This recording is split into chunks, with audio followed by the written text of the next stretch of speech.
This is Michael Fedlin with American Values. Those of you who are blaming President Biden for inflation need to back up and take a Economics 101 course because it's not his fault. If you can tell by reading the headlines from around the world, this is not just happening in America. This is a global phenomenon.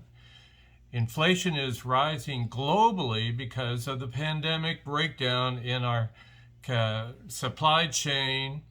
With now we have pent-up consumer demand, and guess what? We have a bunch of people who retired and drop out of the labor race because they just wanted to take time off, leaving us with the lowest unemployment in 40 years, 3.6%. So companies don't have labor. I know I have a company and it's been really hard to get labor. So guess what? They're having to raise prices to bring them in. That's part of the inflation.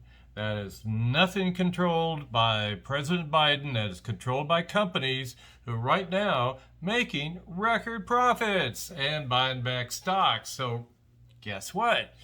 A lot of this is some price gouging, but a lot of it is also related to the pandemic, not because of any policies by Joe Biden. In fact, it was the prior administration under Trump that spent $8 trillion giving unpaid for tax cuts to the rich with peanuts for everybody else that helped gin up the inflationary cycle that we're now seeing. So guess what? This is not Joe Biden's fault.